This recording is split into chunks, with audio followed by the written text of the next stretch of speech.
Press conferences are meant for microphones, mind games, and carefully measured words, but this one erupted like a volcano.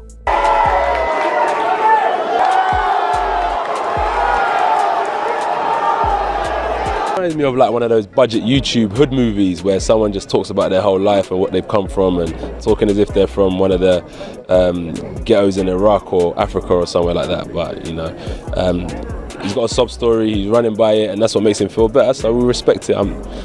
I just kind of listened and said my piece. And you said to him, what have you done? Tell us what you've done. Because as I said, like, you line up all the heavyweights. He was just talking about, oh, he's this, he's that, he's that. I said, but why are you worrying about what someone else has done? What have you done as a fighter to kind of boost your ego up? But he couldn't answer it because he ain't fought no one like that. Jake Paul, grinning as usual, pushing boundaries, taunting, and testing limits, finally met a man who had enough. Anthony Joshua stood up, no filters, no nonsense, radiating the energy of someone who'd had all the internet noise and disrespect thrown at him. In an instant, AJ was face to face with Jake, fierce and focused, reminding everyone this wasn't a YouTube prank. If I'm gonna be honest, I'm gonna break his face, I'm gonna break his body up, I'm gonna stomp all over him. That's my mentality, right? That's a fighter's mentality, and I know what's in my heart, I know what's in my mind, and I'm here to compete. I'm here to prove myself that I'm the better fighter, so I'm looking forward to it, and I'll do that until I finish fighting, no matter who it is. This is heavyweight boxing. It doesn't matter. We fight now. We fight tomorrow, he snapped. The room, suddenly far too small for the clash of egos, shook with attention. Security rushed in, voices escalated, cameras quivered, and the crowd roared like they'd just witnessed round 0 of the main event. One thing became crystal clear. Jake may have thought this was a marketing win, but AJ turned it into a real fight, the kind where bruised egos precede bruised faces. From that chaos, we slide straight into Teddy Atlas territory. Look, Netflix have spent a lot of money, MVP have spent a lot of money, and Jake would look like a plonker if he pulled out the fight now after giving it the big one. And he knows that, and this fight's happening, you know, and that they, you know, they think, look, one thing I'll say is this: if there was ever a good time to fight Anthony Joshua, it's probably now. Right?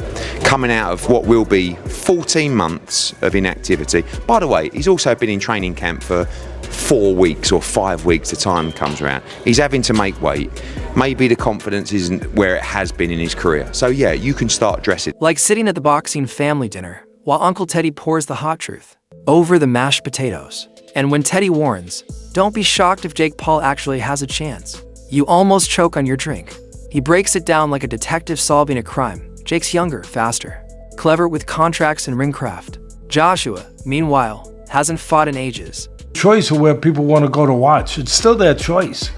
Before we look at all the reasons why Joshua should smash him, he's a pro fighter, 2-time Olympian, 2-time heavyweight champ, you know, bigger, stronger, you know, highest level of fighting at this weight class.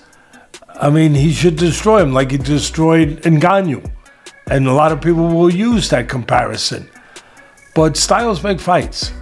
And Jake Paul's not going to fight him the way Ngannou fought. Cutting weight like a model audition, and mentally, who knows which AJ shows up.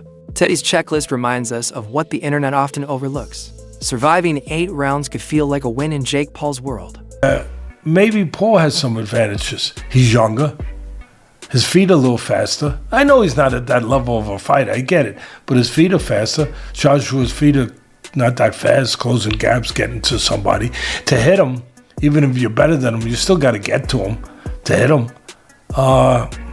Also, Joshua, last time he fought was over a year. He hasn't fought.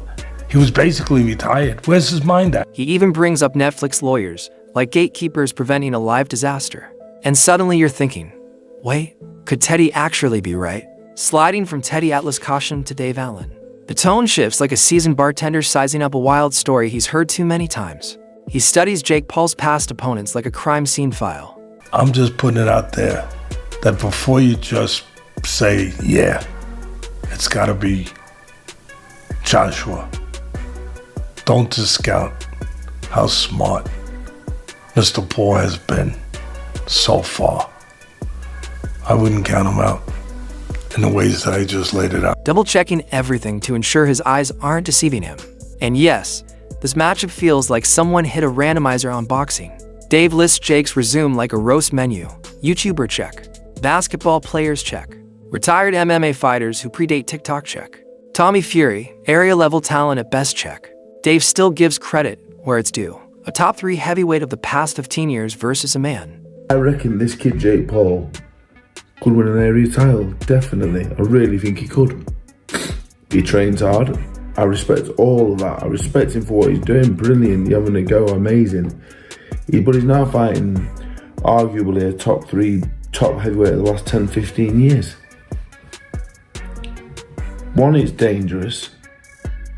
We're talking like it's a real fight. The whole thing I've been doing right now is based on it's a real fight. They're both going to try and fight in each. Who once weighed 13 stone fighting online personalities? Even Logic struggles to keep up. And then he says what everyone quietly thinks.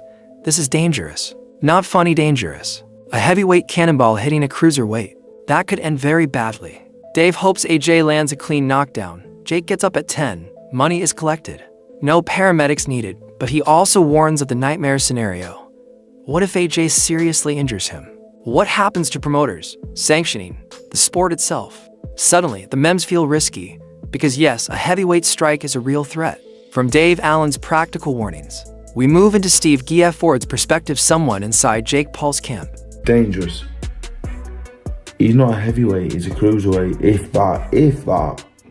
Turned pro at 13-2. And he wasn't a kid, he was 23 years of age. He wasn't a kid, he's not grown into heavyweight. He boxed as 5 months ago at 14-3. Might cut a bit of weight, might come down from 15 stone, but it's dangerous, really. It's dangerous, very dangerous, because if Anthony Joshua hits him on the chin, he will put him to sleep. Witnessing the chaos up close, Steve sounds like the rational friend. Yeah, it's insane, but hear me out. He explains that Jake's mentality is the wild card. The man truly believes he can beat Anthony Joshua. That stubborn confidence is part of why this fight exists. Jake has been itching to prove he's more than a YouTuber with power. But business politics kept him facing ex-NBA players and semi-retired MMA fighters. Now he finally faces a fully equipped, elite heavyweight, the type who hits like a runaway fridge. It's like skipping driving lessons and jumping straight into Formula One. Impressive, terrifying, and unpredictable. Steve nods, saying, "Let's see what happens." Then comes the classic UK debate. Is AJ chinny? Steve reacts as if someone insulted his grandma's cooking. The intrigue is there to watch it for me, yeah, I will watch it. The same way I would go to the circus to watch, to be entertained by something a bit mad. But Anthony Joshua, for taking the fight, I'm not sure. It's a lot of money to turn down, to be fair. But if Anthony Joshua goes in there with Jake Paul, plays nicely, wins on points, takes longer than 2 or 3 rounds, reputation with the casual public done. I'll watch it. If he's holding him up and playing nicely, I'll understand. I'll watch it and think, well, he could have stopped. He explains, heavyweight punches are meteor strikes, not love taps. Ruiz, Dubois, Klitschko, anyone can be flattened. When asked if Jake has the power to hurt Joshua, Steve goes full scientist. Speed is power. Danger doesn't always wear a cape. Sometimes it sneaks in with Nike footwork. Jake is quick, sharp, unpredictable. But Joshua isn't there to play patty cake, he's preparing for Tyson Fury next. And Jake is trying to crash that party like a wild card villain. The real question isn't can Jake land? It's can he survive what lands back? And that suspense is why we're all counting down like kids waiting for a roller coaster drop. This entire AJ versus Jake Paul saga blends blockbuster spectacle with a scientific experiment. Joshua turned the press conference into round zero. He's training like royalty, sharpening his crown, while Jake rewrites the script with audacious confidence and elite sparring partners. Joshua, he's accomplished everything in boxing, from Olympic gold medal to now a 2-time undisputed heavyweight champion of the world. So I think as far as him taking this fight, if anybody deserves to go and have a fun fight like this, it is Anthony Joshua. And Jake, he is kind of showing that he'll fight anyone. Teddy Atlas reminds us not to ignore the subtle variables. Dave Allen calls it entertaining, but genuinely dangerous. Steve Geford highlights the combination of mentality and speed, showing why this could be even crazier than expected. If AJ shows up locked in, it could be a very fast, very decisive night. Why is he chaining? Because he got stopped by Daniel Dubois and Ruiz. I mean, listen, this is a contact sport, you know. Like if you get hit, the human body's not made to be getting punched in the face. If you get hit, especially by these guys, Andy Ruiz, who's a good puncher, Dubois, we know is a big puncher. You get hit clean, you're gonna go. You're possibly gonna go down. Especially those guys, 230, 40, 50-pound guys. You know, but I would imagine he's gonna come. He's gonna be on his P's and Q's.